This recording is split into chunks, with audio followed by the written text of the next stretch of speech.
Hello, everyone. Thank you for joining us today to discuss press freedom, the unintended chill of misinformation laws, a topic that's at the intersection of media, democracy, and law. My name is Daniel O'Malley. I'm the Senior Digital Governance Specialist at the Center for International Media Assistance at the National Endowment for Democracy, and I'm delighted to serve as your moderator today. At CIMA, our mission centers on enhancing media development globally through research and knowledge sharing. And part of that involves identifying and studying the critical challenges affecting the media landscape. One such challenge is the global spread of misinformation and disinformation. This isn't merely an academic issue, it has tangible consequences for our democratic processes. A strong, independent media is necessary and essential for disseminating high-quality, reliable, fact-based information. However, this independence is now threatened by new laws purportedly aimed at combating misinformation and disinformation.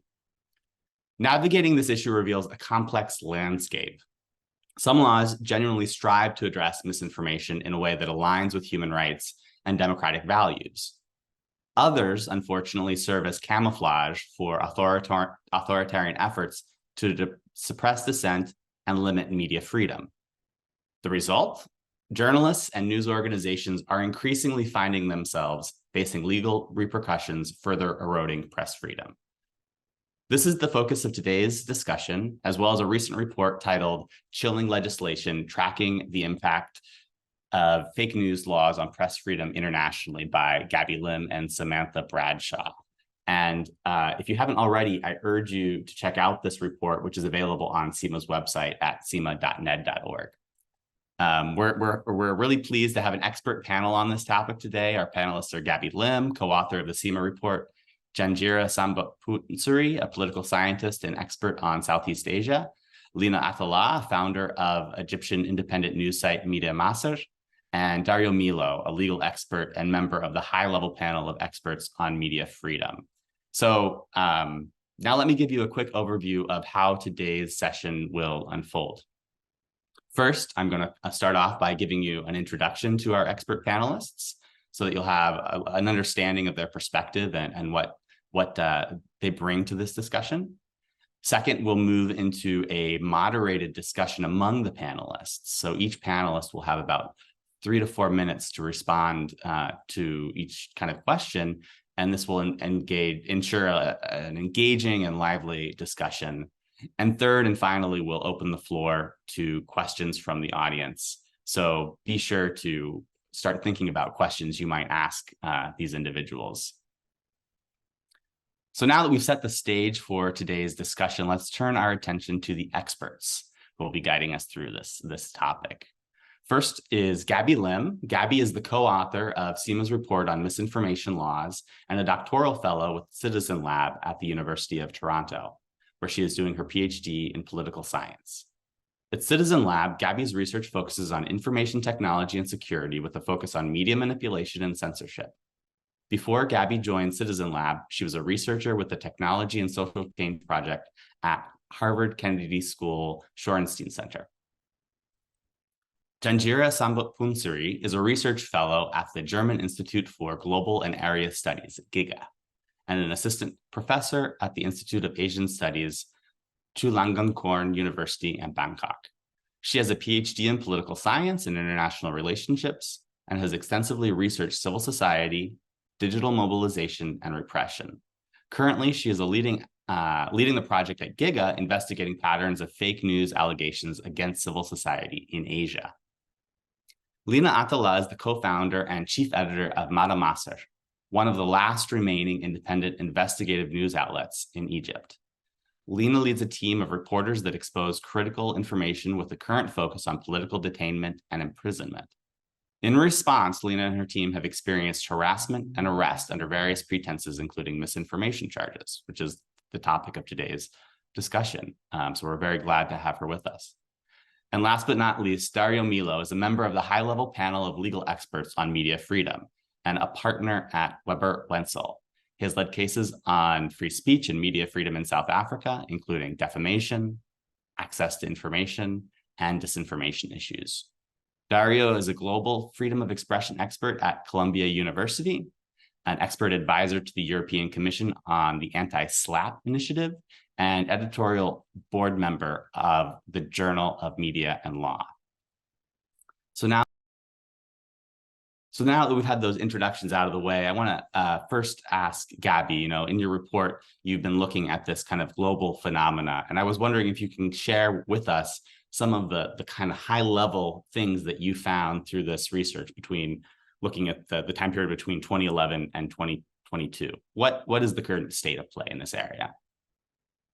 Yeah, for sure. So I'm gonna share my screen first of all. One sec. Um, all right. Let me know that if everyone can see that. Yes, we can see that. Okay, awesome. So yeah, this is a report I co-authored with Samantha Bradshaw from American University. And essentially the question we came into with was, what is the spread of fake news laws? And fake news laws being laws that ostensibly are meant to target misinformation, rumors, disinformation, and so-called fake news.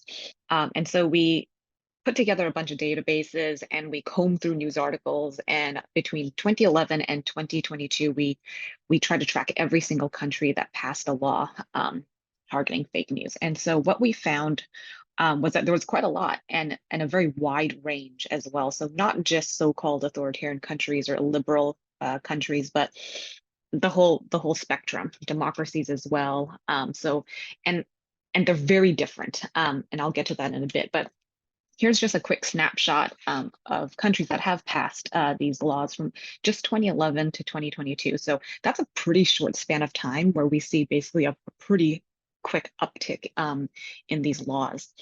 And you'll notice, yeah, like the United States and Canada were also included in this. So again, like I said, it runs a spectrum of different types of regimes and governments, democracies and autocracies.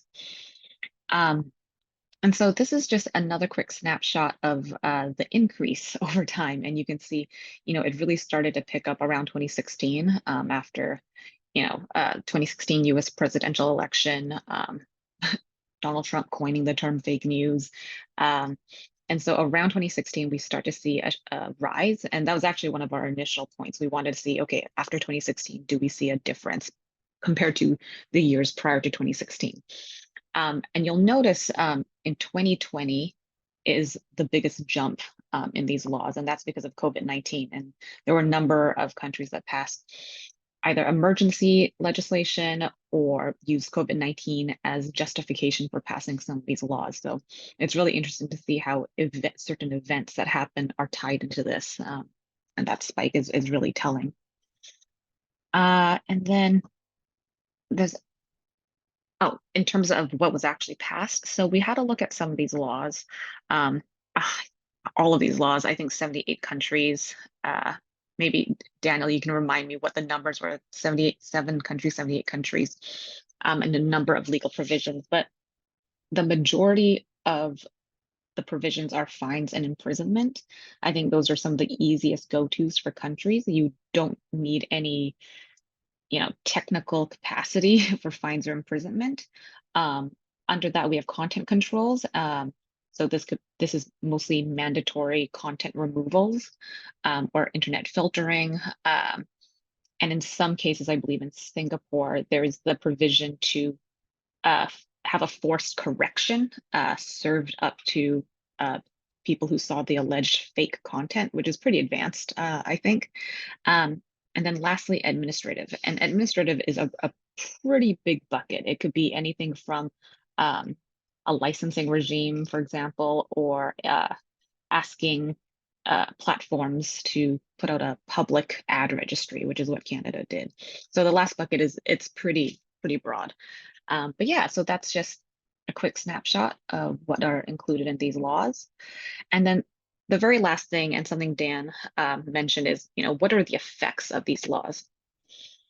It's really hard to tell if they're actually effective at mitigating disinformation and misinformation. But what we do know is there are some pretty negative consequences on the freedom of expression and journalism. And so this next slide is actually from the Committee to Protect Journalists, their annual data of journalists who've been imprisoned. And you can see from 2011, again, spiking around 2020, 21 with COVID, the number of journalists being arrested on so-called fake news charges has really gone up. And so I think, when we talk about what are the effects of these laws, I think this is one of the clearest pictures we can see. And so I think I'll end it on that. The report has some case studies and a bunch more information. So if you're interested, I think we'll share the link in the chat. Is that correct? Yes, yes. We'll try to share that link in the chat. And if not, you can always find it on CIMA's website at cima.ned.org. Just a quick follow-up, Gabby, because I think one of the points in this is that, is it true that in many of these laws, it's very vague about what they're talking about in terms of content? So could you just set the stage kind of for that and why that, is a problem? Yeah, for sure. So many of these laws, the definition, as you can imagine, for fake news or misinformation is just so broad and so vague that it really opens it up for selective enforcement or interpretation. And so if you live in a country that doesn't have a strong rule of law or an independent legal system, you can see what the risks are in it being selectively used against, say, journalists, dissidents, civil society. And so I think that's the big issue. And not all of these laws mention intent either or evidence of harm. And so I think of like the 2018 Anti-Fake News Act in Malaysia, where the definition for fake news was so broad. It was kind of like, I always joke that like my father would probably be arrested under some of these laws because they're just so broad that, just accidentally sharing this information could potentially get someone thrown in jail.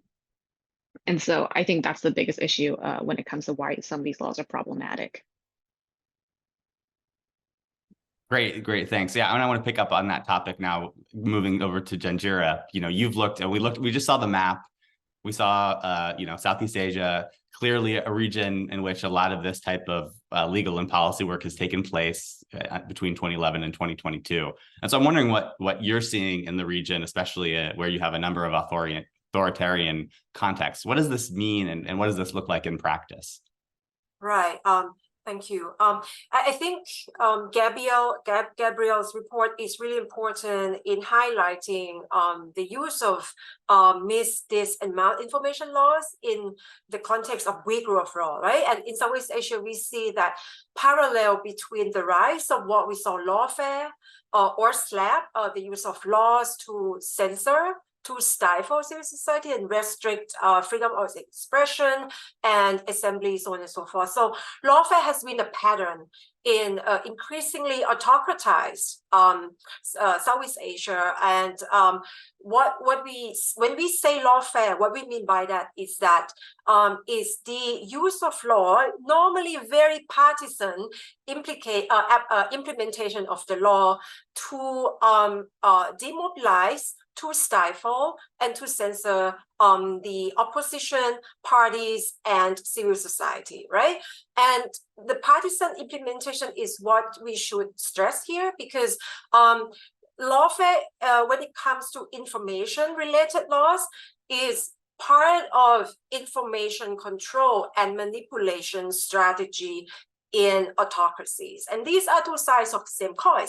So you have information-related laws that are used to censor oppositional information, and on the other hand, you have cyber troops or trolls that work on behalf of the power that be, the state, the military, and other state entities to basically manipulate online information. So the use of the law is in the way that while the opposition has been arrested and dragged through these really many multiple charges, the law is not applied to the other side, pro-government side, that is also spreading disinformation and hateful, harmful messages online. And so I just want to highlight this.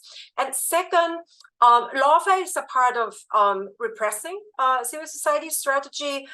This is not only about censorship, but is about a broader strategy to demobilize dissent and to basically make protest movements against or that protest movements that demand accountability from the power that be, to be basically to be more democratized, right? And so the strategy of repression that involves the laws is basically not so much about charging dissidents or about putting journalists in jail, but it's about dragging them through that process of very long judicial fighting in court case, right? And so what we see in Southeast Asia is that if you are a very prominent dissident, the chances you are slapped with 20, 30 cases, and some of which are related to information laws. And imagine yourself going through a judicial process, going to a court every day.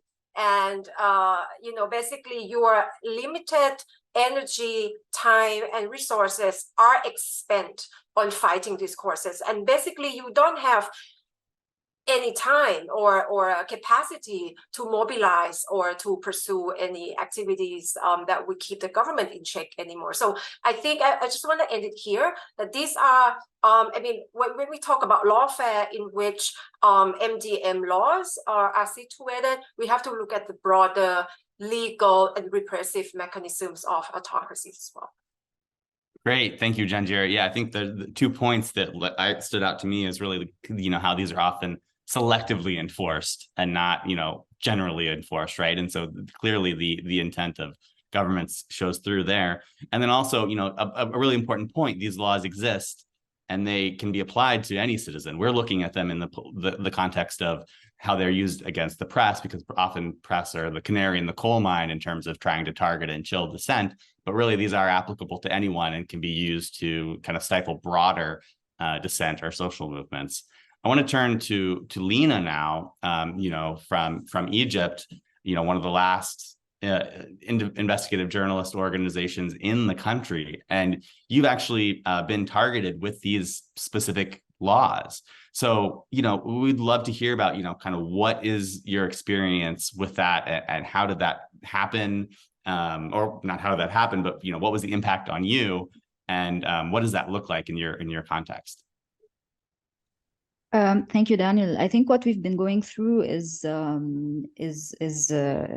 no means unique to our case in Madamas. It's actually quite representative of one of the key ways through which the authorities have targeted voices of independent journalism, of opposition, of political opponents, and so on. Basically, one of the latest episodes where we've been targeted with these kinds of legislation is that we've published a news item last year about a corruption case involving some of the members of the majority political party that's known to have close ties with the authorities. And we obviously had evidence on the corruption and all of that, but then the party members filed lawsuits against us, basically spread the country with different lawsuits against 3 of our journalists and myself, basically using legislation to say that we've published false news. And in fact, we had to go to the prosecutor, and we were questioned for hours about the corruption charges and our story and our sources, and ended up being charged with publishing false information and misusing social media. And I'll come back to that in a second. We were released on bail, but the case is still ongoing, and we don't know where it will go. But also, this is more of a political question than a judicial question, in the sense that when will the decision be taken to to use this against us in another moment of anger, let's say.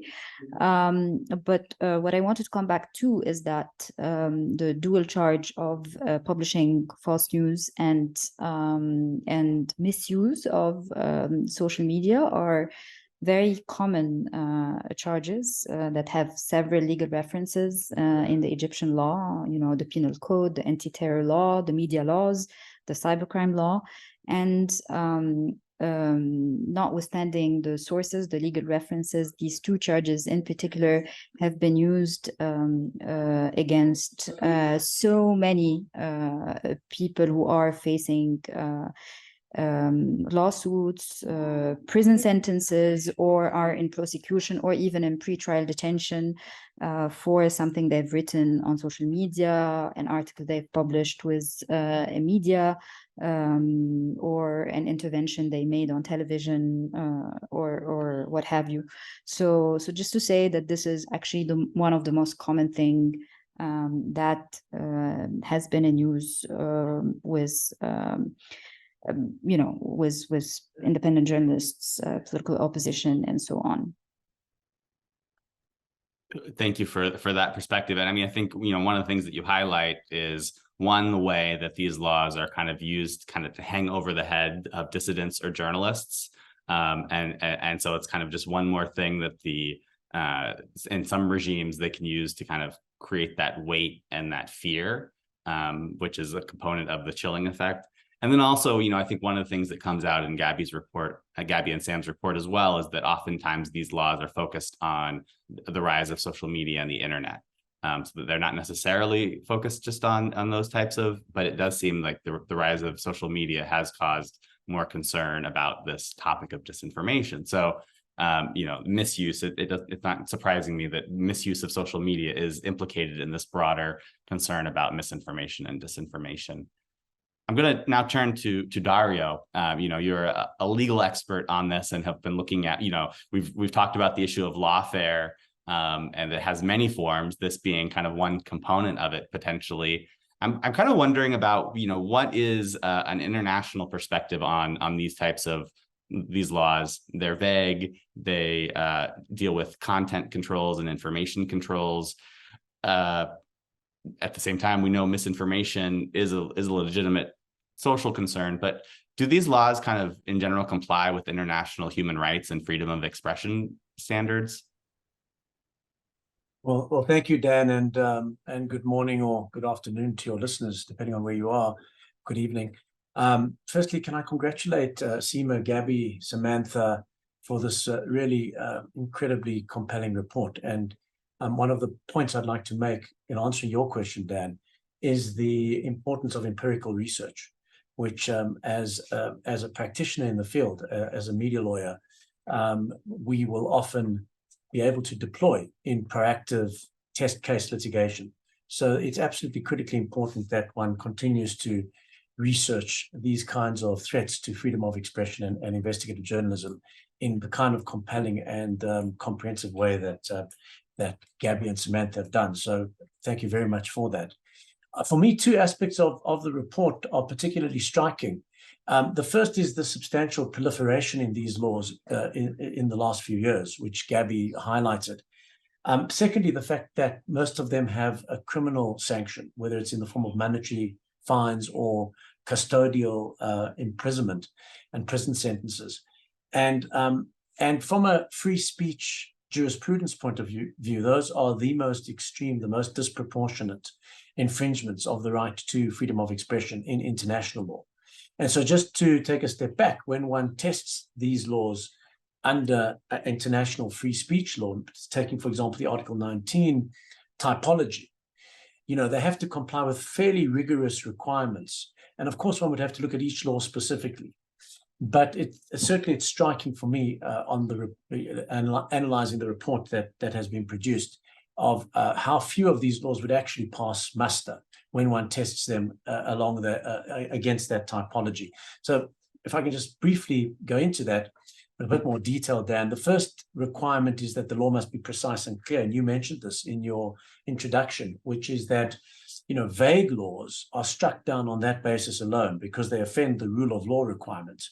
And for example, the false news case of a few years ago in the ECOWAS court, the ECOWAS court said that, you know, a law that said you could be punished for publishing false speech where it was likely to cause fear and alarm to the public or disturb the public peace, that was too vague and not precise or sufficiently precise enough to pass muster at the first hurdle. Secondly, it's got to serve a legitimate aim. These laws have to serve a legitimate aim. And for instance, they can't be used to protect the government from embarrassment or to essentially police insult laws when you insult those in authority. That's another international legal standard. And the third is that there must be proportionality. The restriction must be necessary in the language of international free speech law. It's got to be a necessary restriction. So you've got to, for instance, have a very high harm threshold that these laws are designed to prevent. You've got to only punish speakers who have the requisite very high level of intention. In other words, they knowingly are publishing false speech, and they're doing it with the intention to deceive the public, for instance.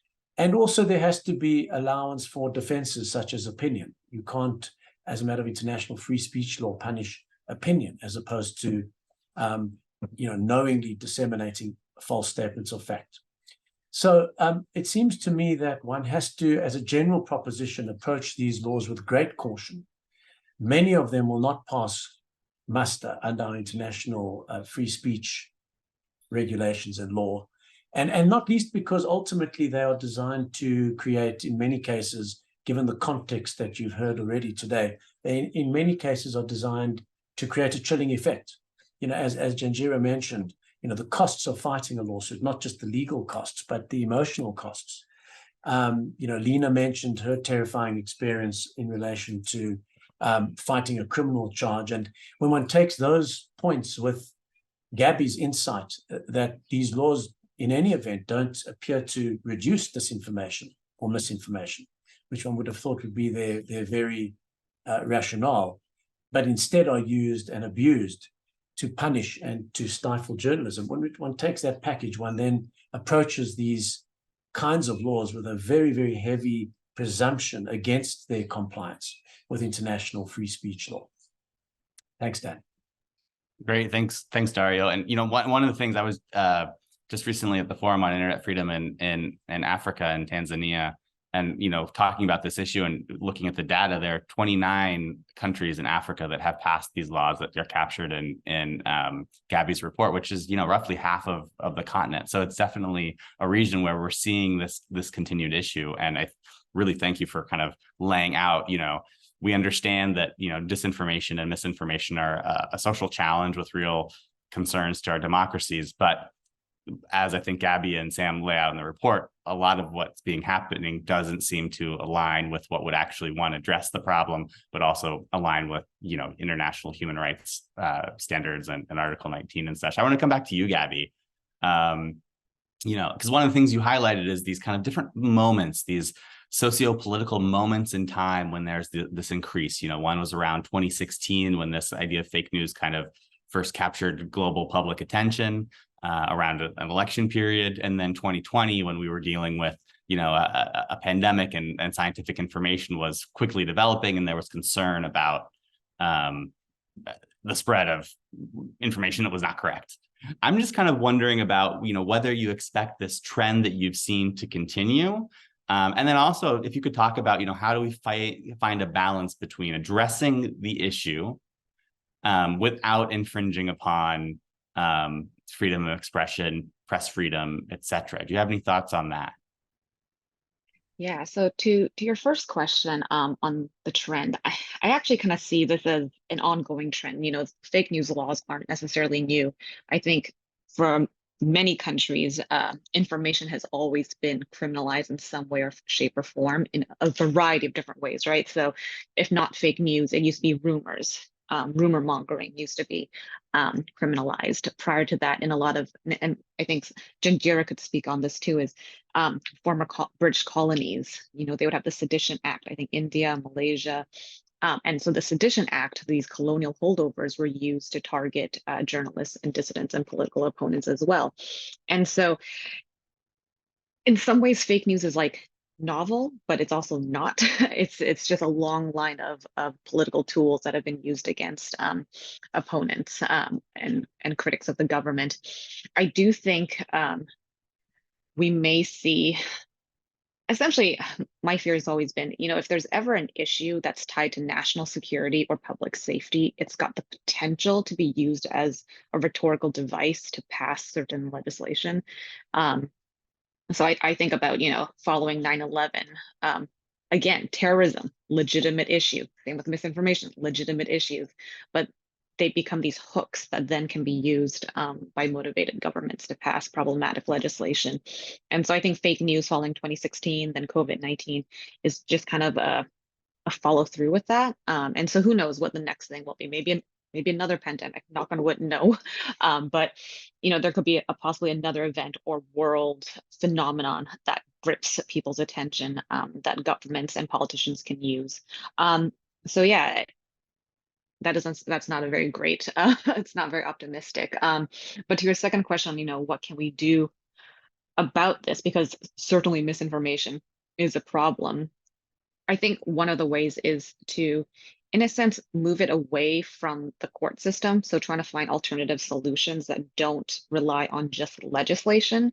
Not to say that we want to take legislation off the table completely. I think there's room to explore what kind of regulations might be necessary to make sure, widespread misinformation doesn't spread everywhere. But I think also exploring alternative solutions.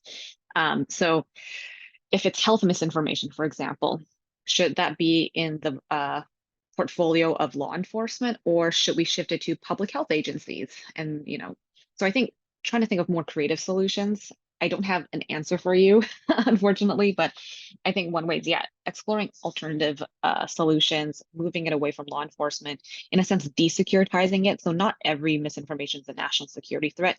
Some of it might be, and, for example, in Ukraine, yes, there's legitimate reasons why we might think that's misinformation. There's a national security issue, but not all misinformation is a national security issue. And so thinking that through a little bit more, I think is important. Great. Thank you, Gabby. And Janjira, Gabby mentioned the history and how, this is just kind of a recent wave in kind of information legislation and kind of some of the colonial legacy. I think that's something that you've looked at. So I was wondering if you have any thoughts on what that means in the context specifically in Southeast Asia or elsewhere. And then also, I think you've been looking at the ways that civil society is kind of pushing back against these laws, because as you've made the argument, there are these laws and their implementation are actual ways to stifle civil society. So I was wondering what the context looks like in Southeast Asia, which I realize is a very diverse region, but what kind of trends are you seeing in that space? Right. In answer to your in answering your first question, of course, this, contemporary phenomenon of lawfare, right? It has to do with legitimate causes like the wake of 9/11 that gave birth to the widespread of NGO laws that restrict foreign funding, and now we have the rise of fake news, disinformation, and so on and so forth, and therefore governments try to respond to that. So I think trying to understand where the governments come from, I can't see why they see legislations as the only solution to these global problems, right? But I think, many of these governments sometimes claim to fight against colonial legacies. In Indonesia, for example, the modern kind of government came into being based on independent movements in India too, right? And I think that what this government has overlooked, or maybe deliberately overlooked, is that the kind of criminalization of dissent, right, through lawfare as they've been doing, is actually following in the footsteps of these colonial powers that they fought against, their countries fought against before. And in Indonesia, for example, the penal code can be traced back to the Dutch colonial era. And the problem is that when the government wanted to amend the legal codes, claiming that they want to get rid of the colonial legacies, but instead they kind of refer back to these clauses and criminalization of defamation against leaders, against politicians. And this is basically what the colonial powers have done before. And I think we are seeing that patterns repeating in Southeast Asia, right? So that's your first question. The second question is that I think there are a lot of initiatives civil societies in Southeast Asia are doing and basically engaging. If I am to list these initiatives, they would be, for example, strategic litigation, their efforts to basically legally fight back against governments who pursue these legal charges against civil society actors that expressed their speech peacefully, and then they were put in jail, right? So there were these attempts. And then I think the second, and for me even more interesting than strategic litigation, is policy lobbying, policy change. And there are civil society groups, especially journalists, who basically work with legislators to change the existing laws related to information and fake news, to basically make it more in line with democratic principles.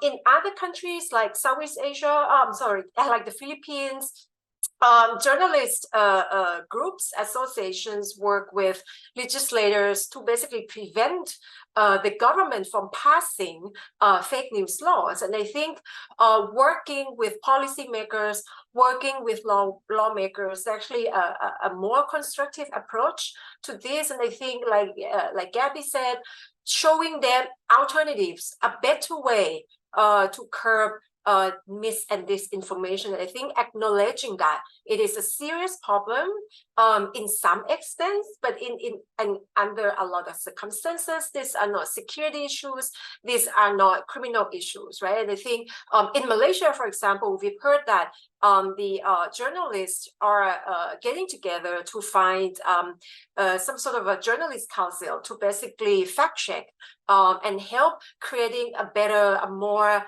constructive, more healthy environment of information. Great, thank you. Now, turning to you, Lena, I think, Janjira has talked about some of the things you can do. I don't think that's probably possible in the current political context of Egypt to do political lobbying around this.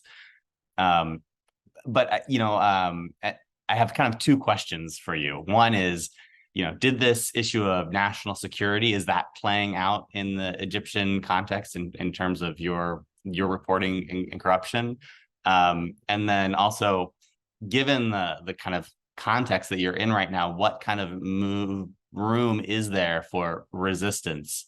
I find it ironic, in fact, that these are misinformation or disinformation laws, and in fact, the entity that's throwing out misinformation is actually the government in this case, right? Because you have the fact-based evidence to show it. It's kind of, tables the world upside down. So what do you do in this context, right? You're currently in legal jeopardy.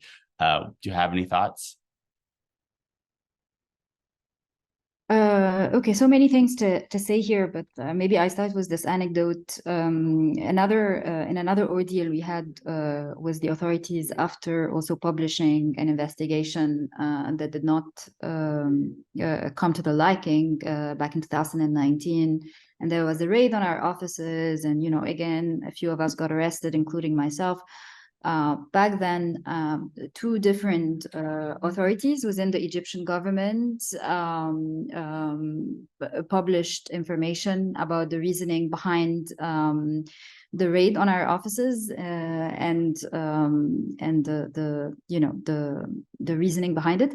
And one authority, which was the Foreign Ministry, said that the problem is that we have connections with a banned political group, which is the Muslim Brotherhood, and another organization, which is the public prosecutor, said that the problem is that we don't have a license. So you know, so speaking of misinformation and you know how sometimes the government can be the source of that, this was an embodiment of the situation back in 2019. I think actually for me the best way to resist to deal with this is to commit even more to very rigorous reporting and research processes. For me, this is ultimately the protection.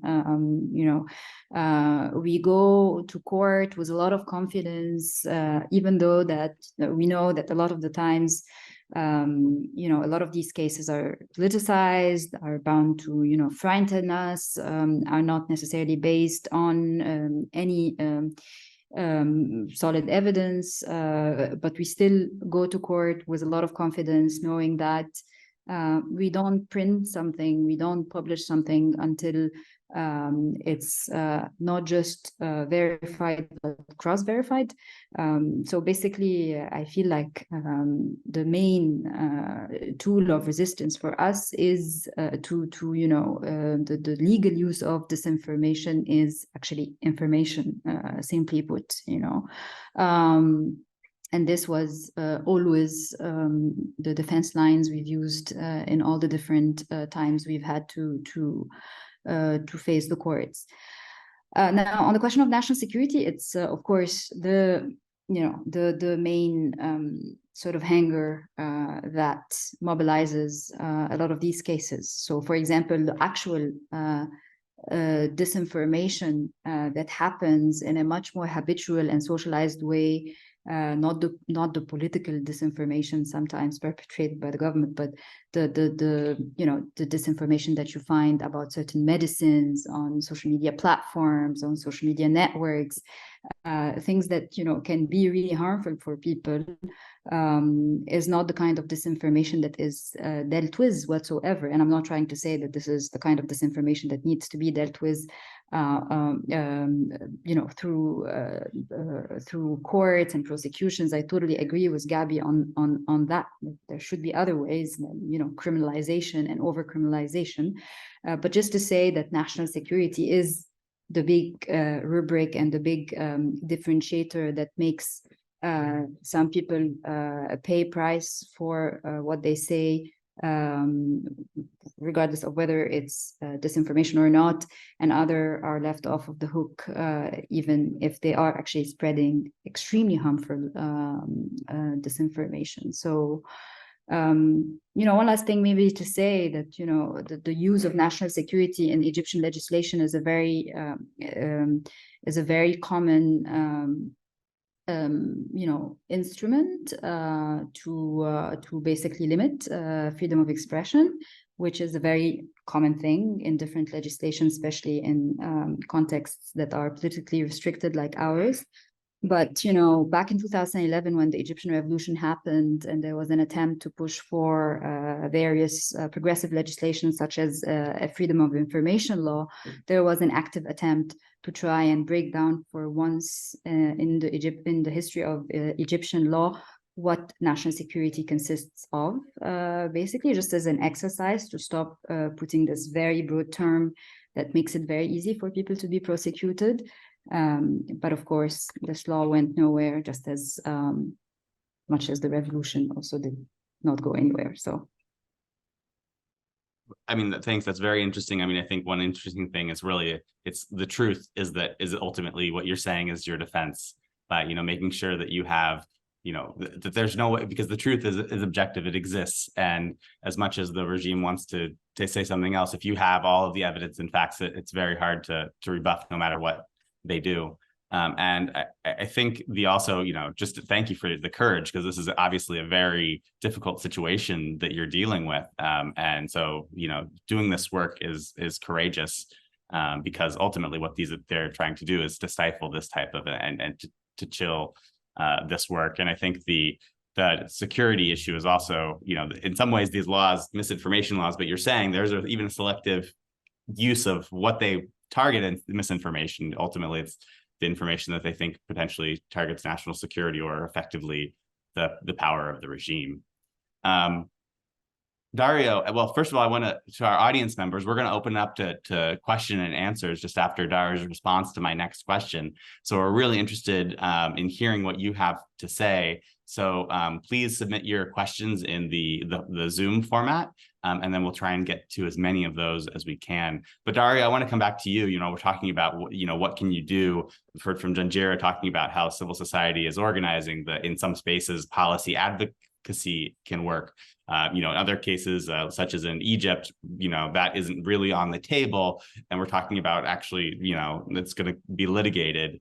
And going with the truth and the evidence is really the result, the best resort. I was wondering if you could talk, this is within the broader area of lawfare. What do we know about strategic litigation in this, and how can that, help counter this kind of global spread? What are your thoughts on that? Thank you, Dan. It's an excellent question, and I think the exchange that we've heard between Lena and yourself and Janjira illustrates, and Gabby, the fact that there is really a spectrum of responses to this, and some will work well in some countries and others not. But broadly speaking, I think it is a multi-pronged response that one needs, and strategic litigation is really only part of that, and perhaps even quite a blunt response. Generally speaking, not least because it can often take a long time for precedents to be set. But having said all of that, I think there is a critical role for two things that the legal profession can contribute to. The first is strategic litigation. There's identifying proactive cases where one can challenge, particularly at a regional court level, for those jurisdictions where you have that option after you exhaust domestic remedies, where you can challenge the laws, as we saw, for example, in the Gambian case and in many other contexts outside of disinformation law, and set a precedent which then percolates and becomes part of the jurisprudence and the DNA of activism and of journalism, investigative journalism in that particular region. So it is important to look out for those opportunities to ensure that the right organizations with interest in the matter play a role as amicus, for instance, in those cases. And one thinks, for example, of the developments in the last few years in the Inter-American Court, which has increasingly deplored through its findings the resort to criminalizing defamation law. And that has also come about as a result of some prominent cases, some prominent interventions by civil society and by legal and free speech organizations. So I think there is a critical role to be played by strategic litigation, firstly. The second area that the legal profession can come to the table is in the area of defense, on the ground, grassroots defense, pro bono defense of journalists who are in need, particularly in a criminal context, of assistance and of expertise. And generally speaking, I think I'd like to just emphasize the recommendations mentioned in the report, in Seema's report, which really speak to this sort of multi-pronged strategy. To Janjira's point, in jurisdictions where there is that space, there is, it seems to me, certainly a very, very critical role to be played by policy development, engagements with government, lobbying on particular policy interventions. And in some ways, Dan, there is a parallel, and I'll wrap up with the current pivotal moment in many countries around anti-SLAPP laws. And that is because, there have been these developments in Europe that we've seen in the UK, developments in states around the US that don't have anti-SLAPP laws, and a move to sort of uniform regulation of anti-SLAPP laws in the United States. The development of the common law in some countries, such as my own country, South Africa, which has now a common law defense against SLAPPs. And that has all come about not just because of lawfare, strategic litigation. That's only one part. The other part is to be able to rely on this body of developing empirical research, which I mentioned earlier in the context of your report, and the activism that this coalition or community opposing SLAPPs has developed. And one can often, as a legal practitioner in these strategic cases, point to that activism and those policy engagements in seeking to persuade your own jurisdiction, legislature, as well as the judiciary to grapple with this issue. And I think certainly disinformation is a blight on democracies worldwide. The laws around disinformation, firstly, and their abuse, and then the really damaging, harmful disinformation that some of you have alluded to, particularly as we saw in the pandemic context. And grappling with those two issues, I think, is something that is critical and that a community needs to respond to. Great, Thanks, thank you, Dan. Barry. But yeah, that's really interesting. I mean, just the power that strategic litigation can have, especially in the long term, at especially at regional mechanisms when it's not possible within the country context. The need for kind of defense at the front lines, and then also how research can also help inform kind of global coalitions like what we've seen with SLAPP. So I think that's a good sign. And again, thank you, Sam and Gabby, for your report on this, because I think we do hope that this builds kind of the empirical case that could be used by others. So my colleague, Katarina Dutz, has been tracking the questions that our online participants have been giving to us. So I'm now going to ask Katarina if you can just read out the three questions that we have so far, and then we will let our panelists respond as they want to. Great, thank you, Dan. I'll read out a few at a time, and then we can go from there. So firstly, how do misinformation laws differ from other laws used for similar reasons, such as cybersecurity laws? And is there actually a place for good misinformation laws, or are they redundant?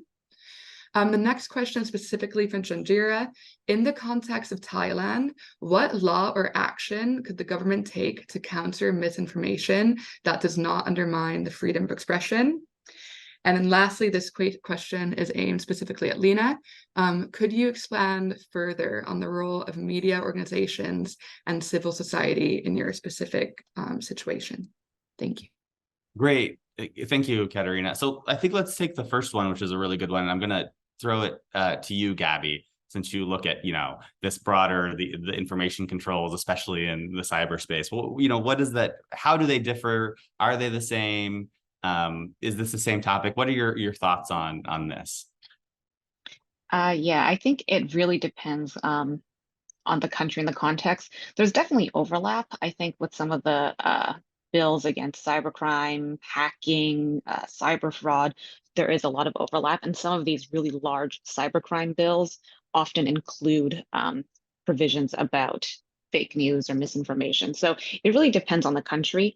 Some countries will want to pass a very specific fake news law. Others will simply make amendments to their penal code, and others will pass it in these big cybercrime bills. So it's hard to differentiate. There's no clear cut. It's really dependent on the country itself. Great, thank you. And I'm going to actually go to the question to Lena, because I know Lena has a hard stop in about 7 minutes. But Katarina, could you just reread that question for Lena, and then we'll let her respond?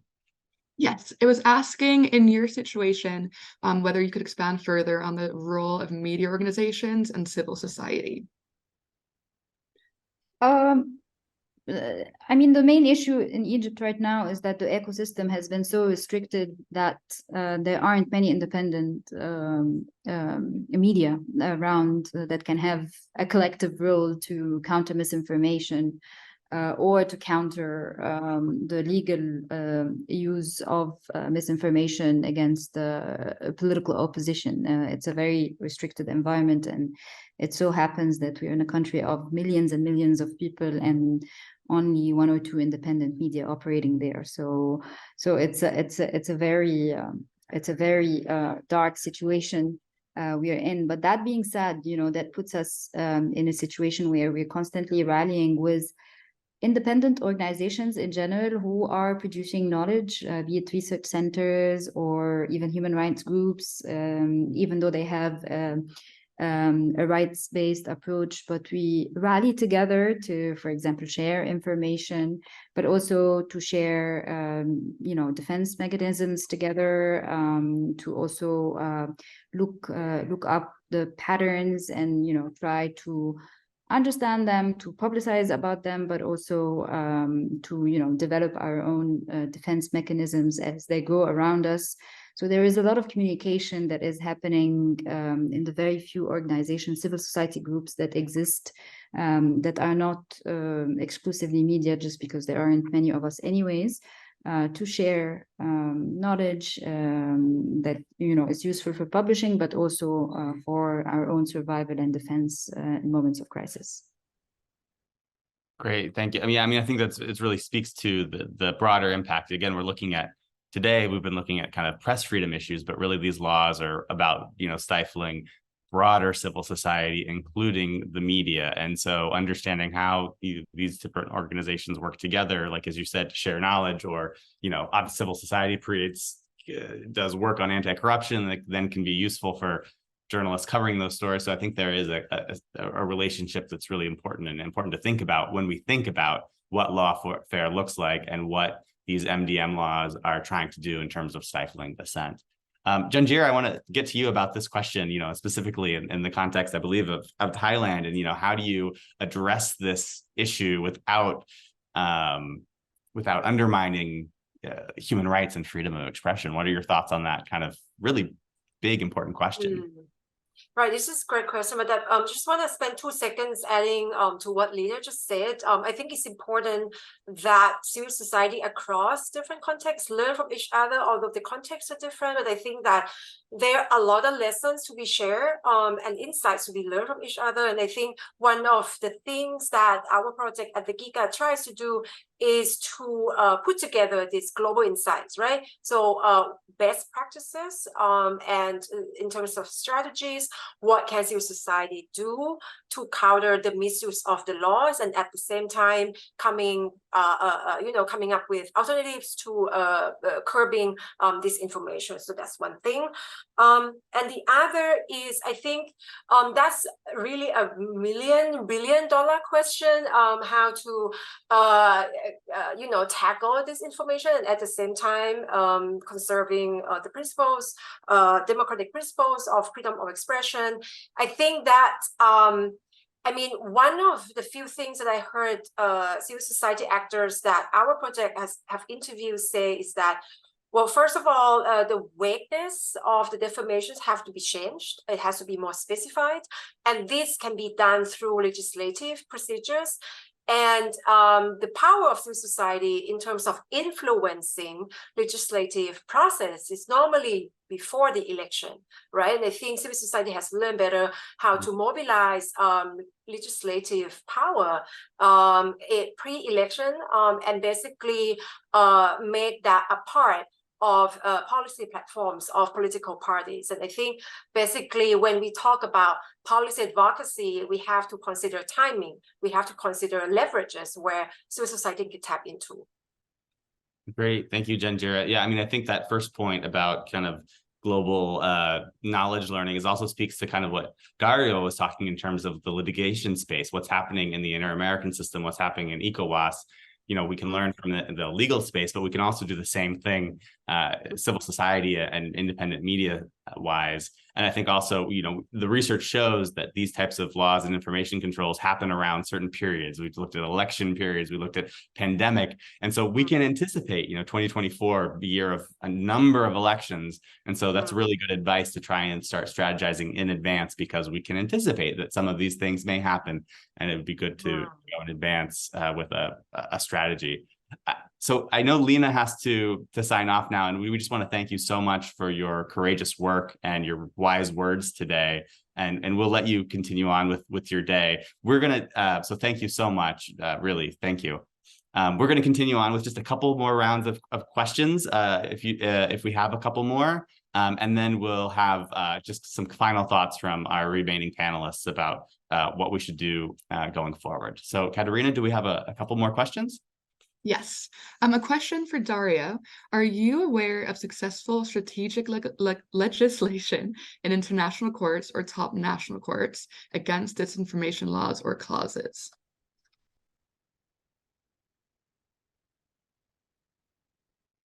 Yes, thank you so much for the question. And sorry, Dan, I have to drop off perhaps after this question, if you don't mind. So thank you for the opportunity. There's not much litigation on at the international court level, regional court level on disinformation. But the Gambian example I pointed to earlier is a great example and there was also an example from Tanzania. But the Gambian example illustrates at once a number of things that are good ingredients for strategic litigation. The first was, the fact that actually, the facts of the case involved a journalist who was seeking to be punished, who the government was seeking to punish for an article critical of the president. And that is, of course, classic political speech, which enjoys the greatest protection in free speech jurisprudence. So the facts were absolutely crying out for intervention by the regional court. The second is that there were the prospects of involvement by amici, friends of the court, and that always lends a very interesting perspective to courts from independent speakers about how this is not just something that affects, for example, a particular media organization, but has wider ramifications for human rights activists generally.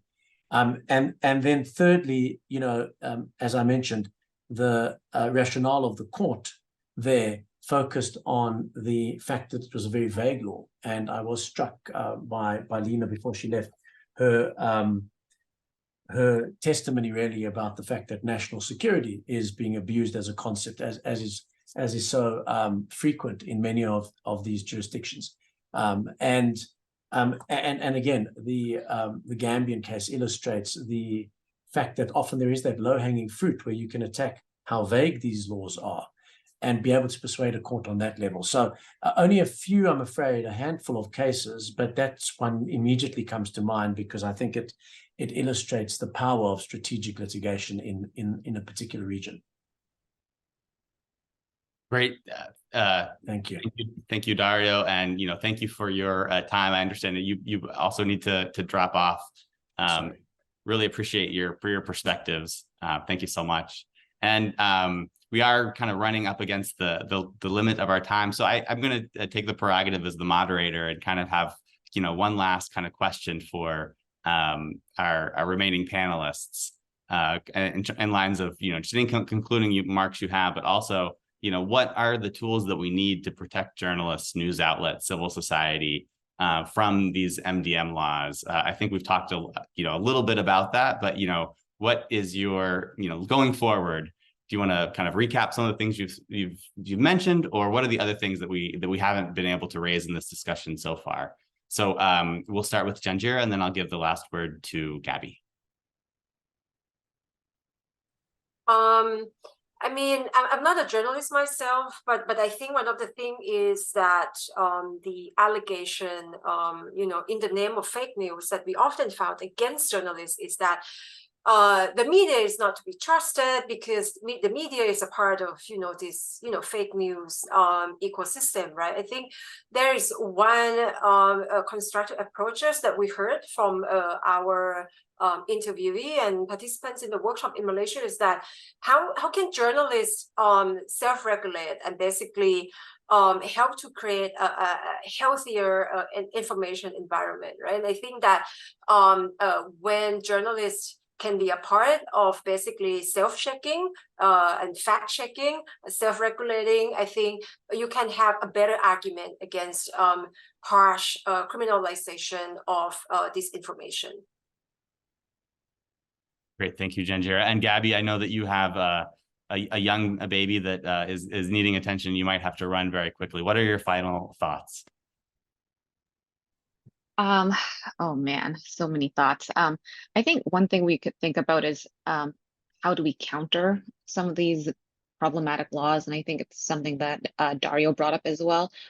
How do we engage civil society in a way to counter some of these laws? And so I think a lot about the Malaysian case where eventually it was repealed, but it took a lot of effort from civil society, but also a really strong narrative that this law was meant to cover up corruption. And I think in a lot of ways, corruption is very resonant with the public as opposed to, ideals of democracy and free speech, but corruption, that affects everyone. And I think trying to find these really strong narratives that are localized and resonate with people to counter some of these laws could be interesting. But yeah, I'll leave it at that. Great. Thank you, Gabby, and thank you, Janjira, and thank you everyone who's joined us today for, I think, what's been a really rich and interesting discussion about, a really concerning but important topic.